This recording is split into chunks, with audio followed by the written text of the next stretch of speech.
Class में हम लोग एयर पॉल्यूशन के बारे में पढ़ेंगे। एयर पॉल्यूशन से पहले पॉल्यूशन को समझते हैं, क्योंकि कंसेप्ट वही रहेगा, चाहे वो एयर पॉल्यूशन हो या फिर वाटर पॉल्यूशन हो या फिर सॉइल पॉल्यूशन हो। इस एनवायरनमेंट में हार्मफुल मटेरियल के एडिशन को और यू कैन से इंट्रोडक्शन को पॉल्यूशन कहते हैं। हमारे एनवायरनमेंट में, हमारे वातावरण में जहां हम रह रहे हैं, वहां अगर हार्मफुल सब्सटेंस ऐड हो रहा है मतलब पॉल्यूशन हो रहा है। इस एनवायरनमेंट में क्या है? एयर है, वाटर है, सॉइल है। अगर हार्मफुल मटेरियल एयर में ऐड हो रहा है तो उसको एयर पॉल्यूशन कहेंगे। डेफिनेशन क्या हो जाएगा? The introduction of harmful material into the air is called air pollution. अगर हार्मफुल मटेरियल वाटर में ऐड हो रहा है तो वाटर पॉल्यूशन, और अगर हार्मफुल मटेरियल सॉइल में ऐड हो रहा है तो सॉइल पॉल्यूशन।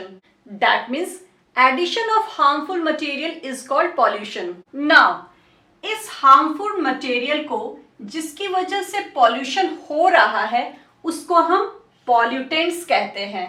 ये पॉल्यूटेंट्स नेचुरल भी हो सकता है, मैन मेड भी हो सकता है, क्योंकि एनवायरनमेंट में पॉल्यूशन नेचुरल कैलामिटीज की वजह से भी होता है और ह्यूमन एक्टिविटीज की वजह से भी होता है। ये हो गया जनरल कंसेप्ट ऑफ पॉल्यूशन, जो कि air pollution, water pollution and soil pollution में भी काम आएगा। अब एयर पॉल्यूशन समझते हैं। हार्मफुल मटेरियल का एयर में इंट्रोड्यूस होना, ऐड होना एयर पॉल्यूशन कहलाता है। एयर बना हुआ है 78% नाइट्रोजन से, 21% ऑक्सीजन से, 0.03% कार्बन डाइऑक्साइड से और कुछ अदर गैसेस से, वाटर वेपर से, डस्ट पार्टिकल से। ये जो एयर का कॉम्पोजिशन है ये परफेक्ट है लिविंग ऑर्गेनिज्म के लिए, लाइक एनिमल्स के लिए एंड प्लांट के लिए। अगर एयर के इस कॉम्पोजिशन में थोड़ा सा भी कोई गड़बड़ी हुआ या फिर कोई पॉइजनस गैस आकर उसमें ऐड हो गया तो ये लिविंग ऑर्गेनिज्म के लिए हार्मफुल होता है। एयर के कॉम्पोजिशन में होने वाली इस गड़बड़ी को ही एयर पॉल्यूशन कहते हैं। In short you can say addition of harmful material in air is called air pollution. वो हार्मफुल मटेरियल जिसकी वजह से एयर पॉल्यूट होता है उसको हम एयर पॉल्यूटेंट्स कहते हैं। ये एयर पॉल्यूटेंट्स दो तरह का होता है। पहला गैसेस, इसका एग्जाम्पल है carbon monoxide, nitrogen monoxide, nitrogen dioxide, sulphur dioxide, chlorofluorocarbon etcetera. दूसरा है सस्पेंडेड पार्टिकल्स, इसको हम सस्पेंडेड पार्टिकुलेट मैटर भी कहते हैं, शॉर्ट में एसपीएम। ये एक्चुअली छोटे छोटे बहुत ही टाइनी पार्टिकल्स होते हैं जो एयर में बहुत देर तक सस्पेंडेड रहते हैं, लटके हुए रहते हैं, इसीलिए इनको सस्पेंडेड पार्टिकल्स कहते हैं। इसका एग्जाम्पल है स्मोक, डस्ट, शूट। ये शूट कालिख को कहते हैं। जब लकड़ी या फिर कोयला जलता है तो धुआं के साथ कालिख भी निकलता है, उसी को हम शूट कहते हैं। Then cement, silica etcetera suspended particles होता है। ये poisonous gases and suspended particles हमारे एयर को पॉल्यूट करता है। These are harmful for living organisms, और वो कैसे थोड़ी ही देर में समझते हैं। एयर पॉल्यूशन दो वजह से होता है। पहला नेचुरल कैलामिटीज मतलब प्राकृतिक आपदा, और दूसरा ह्यूमन एक्टिविटीज। नेचुरल कैलामिटीज में आ गया वॉल्केनिक इरप्शन, फॉरेस्ट फायर। जब वॉल्केनिक इरप्शन होता है या फिर फॉरेस्ट फायर होता है तब बहुत सारा पॉइजनस गैस जैसे carbon monoxide, carbon dioxide atmosphere में, एयर में रिलीज होता है। साथ ही साथ कुछ सस्पेंडेड पार्टिकल्स भी रिलीज होता है, जैसे कि unburn carbon. In natural calamities पे हमारा कंट्रोल नहीं होता है। Next, human activities. कुछ ह्यूमन एक्टिविटीज की वजह से भी एयर पॉल्यूशन होता है, जैसे excessive combustion, emission of poisonous gases from vehicles and industries and deforestation। सबसे पहले बात करते हैं कंबशन ऑफ फॉसिल फ्यूल का। फॉसिल फ्यूल जैसे कि पेट्रोलियम एंड कोल बना होता है हाइड्रोकार्बन से, मतलब वो सब्सटेंस जो हाइड्रोजन एंड कार्बन का बना होता है उसको हम हाइड्रोकार्बन कहते हैं। साथ ही इसमें कुछ नाइट्रोजन एंड सल्फर भी पाया जाता है। जब हम इन फॉसिल फ्यूल को जलाते हैं तो कार्बन ऑक्सीजन के साथ मिलकर के carbon monoxide and carbon dioxide बनाता है।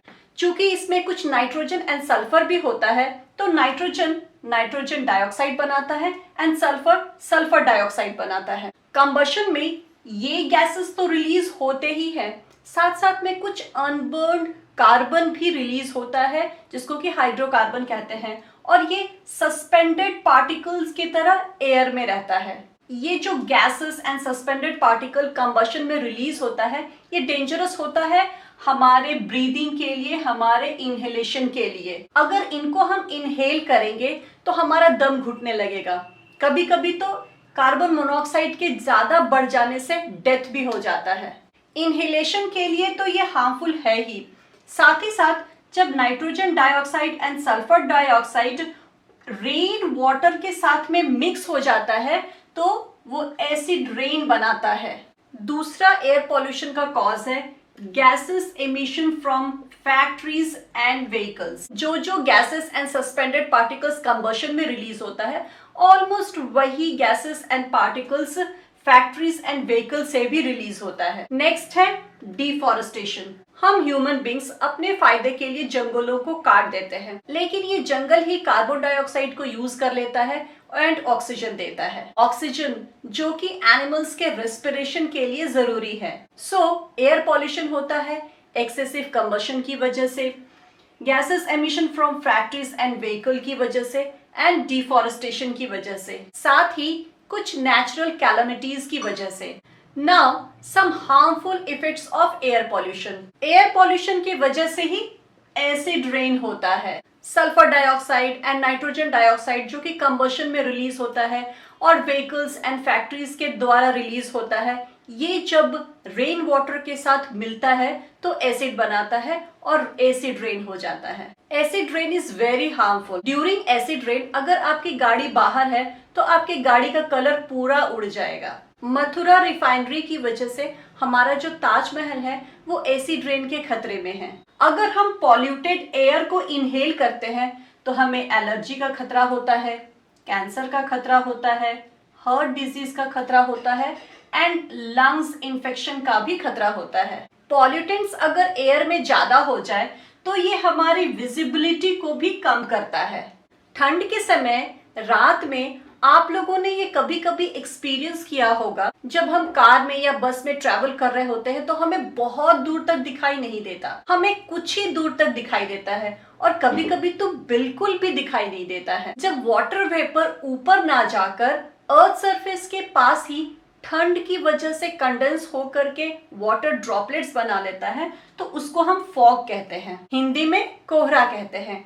ये फॉग जब स्मोक के साथ में मिल जाता है तो स्मॉग बनाता है। इस स्मॉग की वजह से ठंड में रात के समय कभी कभी विजिबिलिटी बहुत कम हो जाती है। इस क्लास में हमने सीखा what is pollution, what is air pollution, उसके बाद एयर पॉल्यूटेंट्स क्या क्या होता है, ये एयर पॉल्यूशन कैसे होता है और इस एयर पॉल्यूशन के क्या क्या हार्मफुल इफेक्ट्स हैं। इस क्लास में इतना ही, मिलते हैं नेक्स्ट क्लास में।